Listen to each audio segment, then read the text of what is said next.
All right, welcome back. So we're talking about Tucker again today. And the last time we talked about Tucker was when he was talking with Roger Ver back in December of last year, back when Roger was in jail. Thank God he's free now. But they had a conversation about the state of Bitcoin today, the state of crypto. Privacy was a very uh, uh, powerful subject during that interview, and we'll get to that later today. But that's also an integral part of this clip, which is making the rounds, even though it's kind of being ignored, interestingly enough. And so we'll watch the clip, we'll go through it, but I just want to comment first because there seems to be this kind of conflicting energy in the Bitcoin space still a little bit. Now, we talked on a prior video about how there was a sort of capitulation which had happened in regards to the Bitcoin page on X. And you'll see here that it says now trackable digital gold. So if you read the white paper, it says peer-to-peer digital cash. Now they're calling it trackable digital gold. So if you haven't read Roger Ver's book Hijacking Bitcoin, you may want to check into that because we're kind of seeing that still in motion today, I believe. But there is this kind of desire to cover this up on the behalf of certain parties within the Bitcoin space. There are some people who rationalize it and say, well, an open, uh, transparent ledger is what the world wants. It's what institutions want. It's what is going to be accepted by the big power brokers and players throughout the world. This is going to be good for adoption in the space. This is going to pump the bags. And so this is what we want. And if you want privacy, you can use second layer, third layer, fourth layer, Lightning Network, submarine swaps, all this kind of stuff. And so, but some people don't want to advertise it really as this. They don't want to advertise it as trackable digital gold. They want to just have people, accept the fact that this is like the next thing. This is going to overtake gold. And this is what the world is going to be onboarded to. Maybe some people make the argument this is the new world reserve asset, which I think is a kind of rough case to make. We're not going to make that debate in this video. But it's just interesting because when you watch this clip, you'll kind of notice that the big problem Tucker has with Bitcoin, and he's said this before, but he says it again here, is the privacy part. It is the fact that every transaction is tracked and traced. And these outlets, the way that they present his position is that he's a gold guy and he doesn't like Bitcoin because he thinks there's a conspiracy afoot and Satoshi is part of the CIA. Now, there's a lot of people who think that, right? There's a lot of people who think this was made by the NSA or CIA or some three-letter agency. And you can make that case. I don't know, really. It's suspicious to me as it's suspicious to everybody. But really, the main thing here is the privacy. So before we go into that, I got to read a super chat. I received a super chat. If you want to leave a tip or a chat, you can go to xmrchat.com/MoneroCPA. It's my page right here. Links in the description. Independent business owner, you leave $3.75 in Monero. I should just switch that there. 0.0123 Monero. 0.0123. I like it. Thank you for developing reliable wallet accounting. Now, I'm not a developer, but I'm coming out with a video here soon as to how you can use Edge Wallet for your Monero accounting, which is cool. How that integrates into QuickBooks, how you can use Coinly in order to track your gains and losses. I'm a little bit sketched about Coinly, but there is another software that you can use called R2P, I believe is the name of it. It's another free open source, private gain loss crypto calculator that I found that I have not used because it requires a little bit more of a technical know-how. But with Coinly, it's not KYC. You're limited with how much information you give them, and I think you can kind of get away with using it without exposing too much, even though it is a third party and who knows who they're working with, and they're kind of based in the UK, which I don't like, but I'm going to get to all that in the video. And, Edge has some really good accounting features in their wallet. And one thing that I've been kind of harping about on my channel is the importance of Monero accounting for business owners who want to get into this stuff, and really accounting for crypto in general if you're going to integrate crypto into your business because you got to do gain loss calculations, basis transfers, you got to somehow make it easy and automatable if you're going to incorporate this into your business model. And that's what we're aiming to do. And so there's a video coming about that soon. Here's my page. I don't have any sponsors, so I'm going to sponsor myself. Here is my page. I'm a CPA, services, you got taxes and bookkeeping and consulting and all that kind of stuff. Okay, so let's get into this. Um, we're going to watch the clip and then, we'll kind of comment on it afterwards. A lot of great things.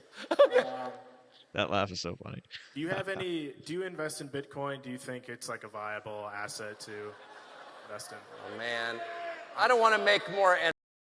But first off, did you hear like the just man, a Bitcoin question? Like that's honestly how a lot of people feel in the public.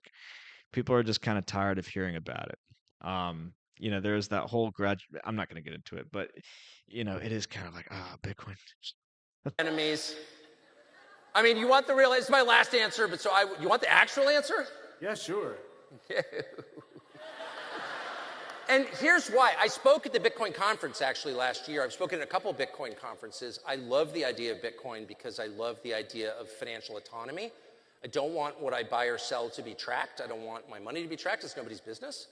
I pay my taxes. I've never cheated on. Right. That's what he wants, right? That's what all of us want, at least in this space, is we want financial autonomy and the sovereignty which comes with that. And also we want privacy because we don't want our transactions being tracked because you never know when that stuff can come out to bite you, especially if you're a public figure like that.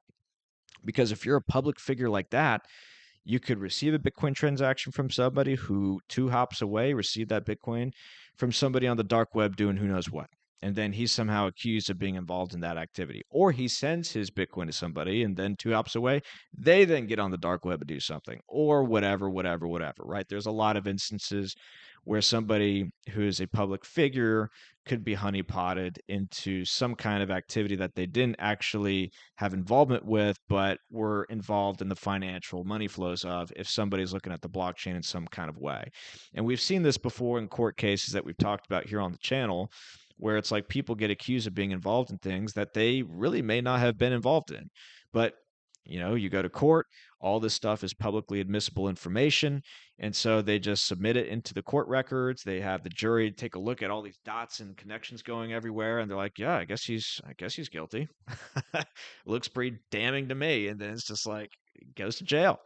And so if you're a relatively high IQ person and, you don't want your financial information out there, as I think reasonably intelligent people want, then you're not going to like Bitcoin if you know about that privacy problem.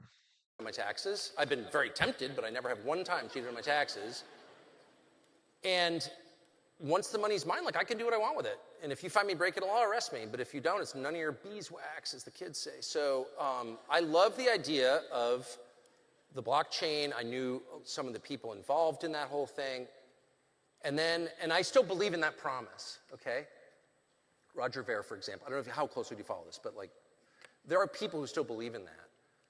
But so it's interesting of all the people he's talked to, because he's talked to Michael Saylor, he's talked to a lot of people probably in his circles who are famous and, well regarded in crypto. He mentions Roger Ver, of all people, who just recently got out of jail and who is now free. And hope you're doing well, Roger. He's actually, I think, sometimes a listener of the channel, which is an honor.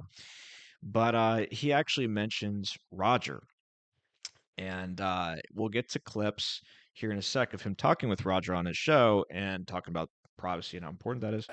it turns out that it is not, to this point, Ben, I hope it will be, a way to conduct financial transactions privately at all.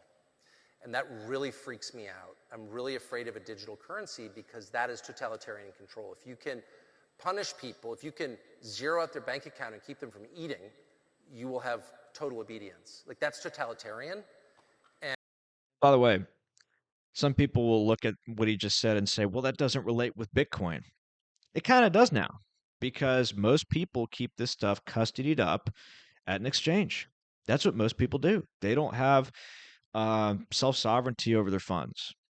And if you actually look at how many transactions are being done on the Bitcoin blockchain, they're pretty empty, these blocks, which indicates that people are buying and holding, keeping it on the exchanges. And if you look at the financial statements also of these exchanges, you'll find that they hold a lot of client money in the form of crypto, which indicates that that's where a lot of the people hold it. So if you come against the ire of the government, you can't give me this crap about the fact that you're self sovereign because you hold Bitcoin. You have it in an exchange. And if they want to take your Bitcoin, they can more than easily take your Bitcoin. There are plenty of cases we've talked about here again where it's like somebody goes to deposit funds onto one of these exchanges and the exchange freezes their account. And they may not have done anything wrong. Again, they receive those funds from somebody who is suspected of doing something wrong. They freeze the account. In some cases, they conscript the funds, and then they have to go through a whole process to get it all back, right? And so this idea that you're self-sovereign with your money and they can't zero out your account at one of these centralized exchanges, of course they can. And if you're dealing with a blockchain which only has 7 transactions per second and everyone is saying it's digital gold and might as well keep it on the exchanges because you don't know how to properly self-custody this stuff, which is what a lot of Bitcoiners are now saying now. This is a very common meme where it's like, oh, people just aren't smart enough to self-custody. They're just going to be hacked or fall into some social engineering scam or something like that. And, there's this push to kind of keep things on the exchange. And so, yeah, they can definitely do whatever they want with that money if it's there. And I know that young people love crypto because they've been completely screwed in the job market and there are no financial opportunities for most of them. And they know they're staring down a life of, if not poverty, certainly a step down from the way they grew up, most young people. And so Bitcoin for them, crypto in general for them, is a promise of like, how can I make it in this world? Like, I would like to have a normal life. How can I do that? And crypto is. And that's another good point. That's a very good point. Um, there's been a lot of this kind of secular despair, which has moved into Bitcoin and the crypto world in general. People are more faithless than they used to be, and people's standards of living are going down and down and down. And when you have those two things together, in many instances throughout history, people tend to, elect a dictator or support some revolutionary cause or ideology or something out of nowhere, something which is novel, which they can put themselves into and commit themselves to find purpose so that they can fulfill that kind of religious orient that people tend to have. And then also so that they can have some kind of worldly hope as well. And if you're talking about something like money, and something that promises to be the new money and, save the money, save the world, or fix the money, fix the world, or whatever, then that's like the perfect recipe for something that's going to get people involved in a kind of cult, right? And that's kind of what we see today with the Bitcoin bros and with that whole industry is it is kind of like a cult. And it's kind of sad to see. And, you know, it's not everybody, obviously. There are plenty of perfectly rational normal people who like Bitcoin, but there is a lot of that in that world. And especially for young people, like you said, if you don't have a lot of job prospects, if you don't have a lot of future monetary, financial, whatever prospects, and you're especially a young guy and you're struggling to get yourself a lady and you want to have a higher standard of living so that you can attract a girl like that, or if you want to buy a house and, kind of have that situation set up so you can have a family, it's like you have all those hopes. How are you going to bridge that gap if AI is taking all the jobs? If minimum wage isn't going up commensurately with the inflation, and everything is kind of difficult, right? Everything's kind of difficult, and you really don't see things getting easier. You're going to see something like Bitcoin, and then you're going to rationalize it after the fact, and you'll come up with all this stuff as to why it has value that it may actually not. So, and also the nature of social media and the algorithms kind of foster this kind of thing because you get yourself into an echo chamber. Everyone's hyping each other up, and then you just become totally deluded in some instances. So they've been right so far. To be fair, they've been right so far, and who knows where this all goes. But um, you know, A way they think that they can. And I'm praying for them. I hope that's true. But I fear that it will become like so many other things in our country, a scam of sorts run by a coalition of the financial beneficiaries, like a few people who are getting all the winnings, and the politicians they control who use it to further their control of American society. I'm really worried about that. And so I'll just be totally blunt with you. I'm a gold buyer, and I've been vindicated big time in that. And everyone's like, oh, you're crazy buying gold. Yeah. You know, it was good enough for the Phoenicians. It's good enough for me. And And gold is private, by the way. So we've been big about gold here on the channel for a long time. We've been pretty vindicated too, to be fair. in general, don't get involved in anything I don't understand. I think that's a really good rule. There's some things I think I understand, turns out I didn't understand them, but in general, I try to limit myself to things I understand. And nobody can explain to me who Satoshi was, the creator of Bitcoin, this mysterious guy who apparently died, but nobody knows who he was. You know, I grew up in DC primarily, in a government family, so CIA.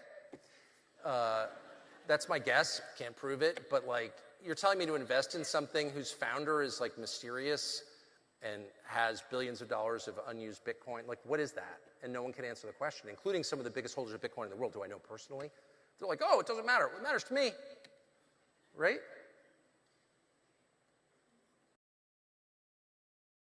So, yeah, that's his take. And honestly, that's a perfectly good take.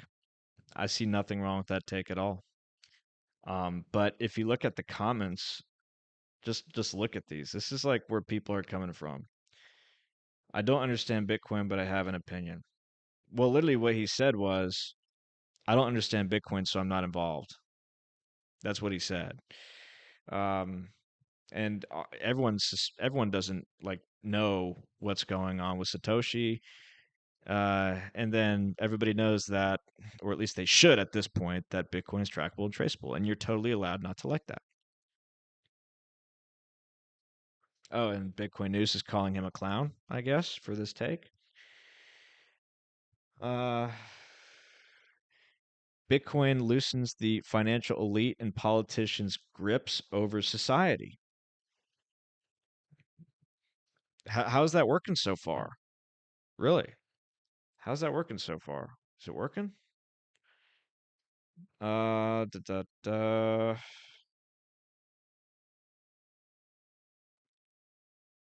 Well, this may not be the one. There was another outlet I was reading where everyone's like, well, he's CIA, not Satoshi or whatever. But, what's funny about there's just such an interesting contrast between our community. If you look, and by the way, this is from Crypto Piggy, Dat Crypto Piggy is his name. He gave us a side by side. You got Monero over here, secure, private, untraceable cryptocurrency that keeps your money confidential, grassroots, open source. And then look at this. It says open source, censorship resistant, peer to peer, immutable network, trackable digital gold. Trackable digital gold, right? Trackable digital gold versus secure, private, and traceable cryptocurrency. Which would you like? And in regards to kind of the intelligence world, in regards to the legacy financial system getting involved, I did want to comment on something real quick that came up today about how Coinbase is talking about Base, which I don't know much about, to be honest with you, but they are enabling a private stablecoin. They're using Ironfish ZK proofs to mask amounts and addresses with read-only access for authorities. So this kind of plays into what we were talking about in prior videos in regards to another coin, which I can't be bothered to name today, where it's like they're trying to guide people away from Monero into these kinds of backdoored and centralized private cryptos, which are corporate sponsored. And I think there is a rise in public sentiment against this 2030, you will own nothing and be happy, digital panopticon world that they're obviously rolling out.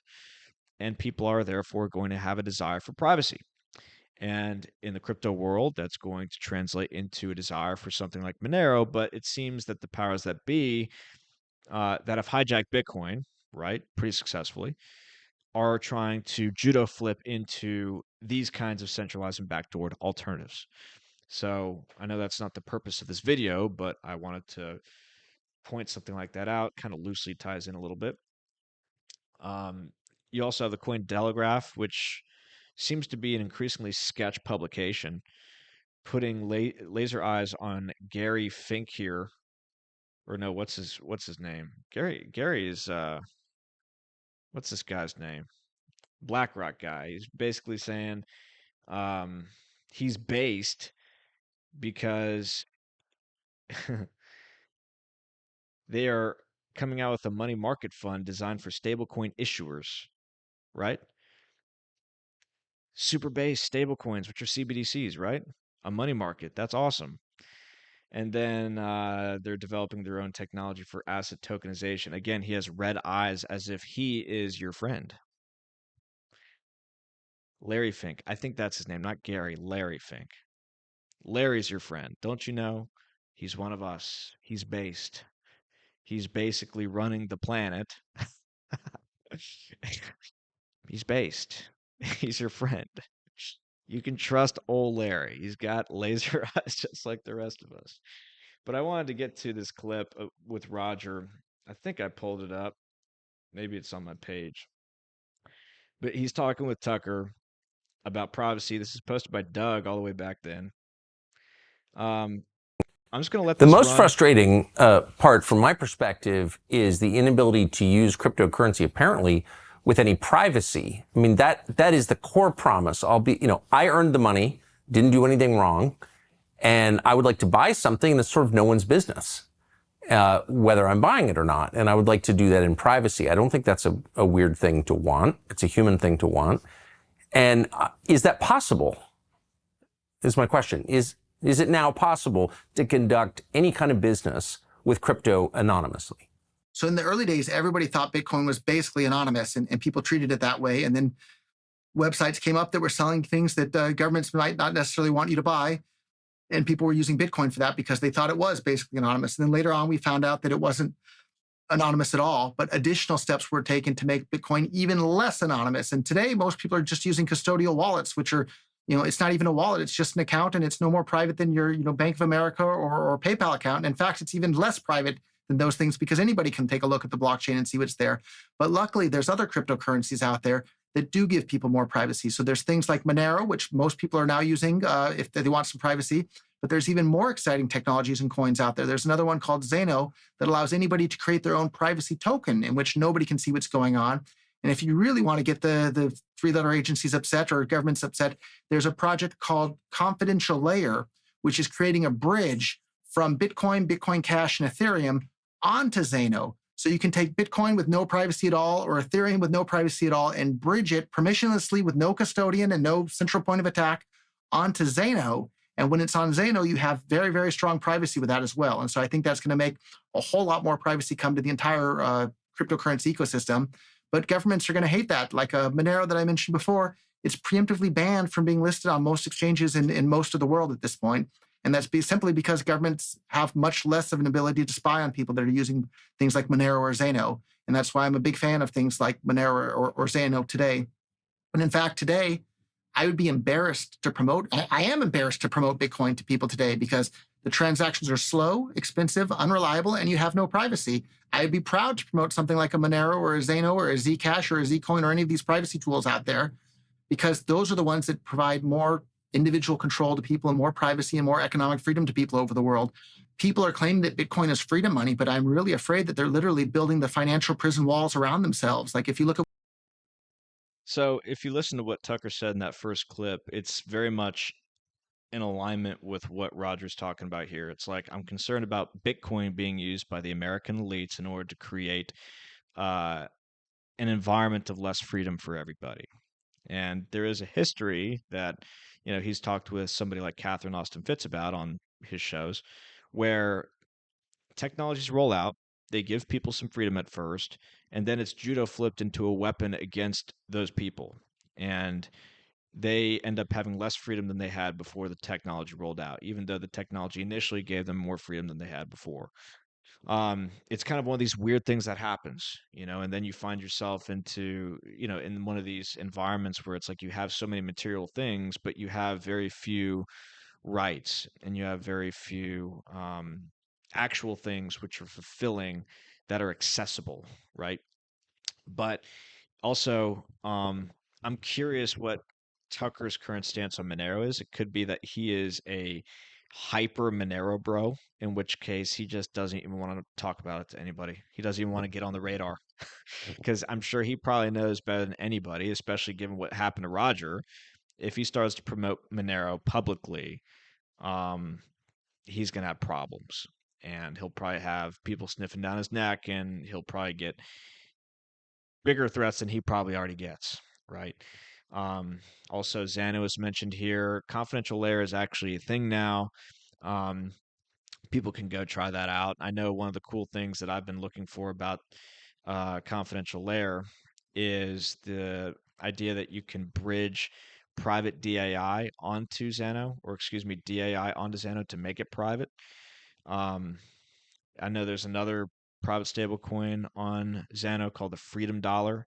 There's like 6 million Zano under lock for collateralizing the Freedom Dollar. So it's rather a lot of Freedom Dollar that's out there.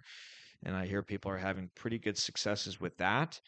But I like the idea of a private DAI more because DAI is collateralized via smart contract as opposed to collateralized via however they do it with the Freedom Dollar, which in my opinion isn't as uh, third party influence because somebody's got access to that Freedom Dollar wallet. And I don't have a problem necessarily with the Freedom Dollar. It's just I think the private DAI would be more decentralized in a way, and the DAI infrastructure is longer lasting, more battle tested, and so on and so forth. But um, both I think are better options than USDT or Tether or what have you, or USDC rather. But um, you could tell that this impacted Tucker's perspective. And it'd be interesting to ask him at like a Turning Point conference, what do you think of Monero? What do you think of Monero? If somebody goes to a Turning Point conference and asks him that, I think we would receive a very interesting answer because obviously he said in this clip he doesn't mind there being a blockchain technology that helps promote financial sovereignty and is private, but he just doesn't like Bitcoin at the moment. So it's like indirectly he's saying he likes Monero, but he's not putting the name out there. Maybe because he doesn't want to, challenge his credibility. Because once you start talking about any particular crypto to anybody, like you're pretty much in the shill category. It's very easy to get suspected of just being a shill if you're talking up a particular crypto. And so I think indirectly, it's like he is advocating for Monero, which he obviously knows about given this interview had happened, but he doesn't want to like shill himself out and he's kind of leaving it up for people to figure it out on their own. And I think, given a man of that stature, I think that's probably the wisest thing to do, to be honest with you. Um, because obviously crypto is very experimental and obviously very risky. And as he said in the video, he doesn't know too much about it and doesn't really seem like he cares to know too much about it because it is a pretty deep rabbit hole to get into.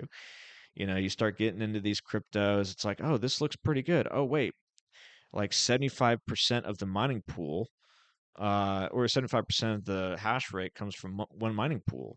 Or you get into this stuff and it's just like, okay, the privacy looks pretty good. And then it's like, okay, well, wait, it's optional privacy, which means that, I have to go in and out of the privacy and they can see me getting into the privacy. And what are the implications of that?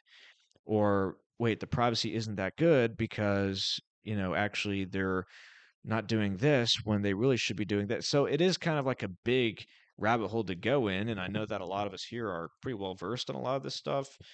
So we kind of lose connection sometimes with people out there who aren't as familiar with these things. But I mean, I gotta tell you, even me, I'm still learning stuff every day about crypto and Monero. Like every time I go to like a conference like MoneroCon or Monerotopia, it's just like, man, this is all very technical and over my head. And like sometimes I think it's just like, what am I even doing here? What am I even doing here? Do I really want to even present myself as somebody who knows marginally what I'm talking about? Because maybe I don't. So, got to keep yourself humble, got to keep yourself in check. But um, I think he's right about Bitcoin in the final analysis. I think he's right about Bitcoin. I think his reasons for not being involved in Bitcoin are perfectly valid. I think his reasons for being involved with gold are perfectly valid. I just would definitely be curious to hear his perspective on Monero, because I think he would like Monero, and I think he uh, would would benefit from doing some research about it. So I think that's all I got. We're 30 minutes in. My name is Mateo. Leave a private super chat, like, comment, subscribe, get it up in the algos and whatnot. And we'll see you in the next one. God bless.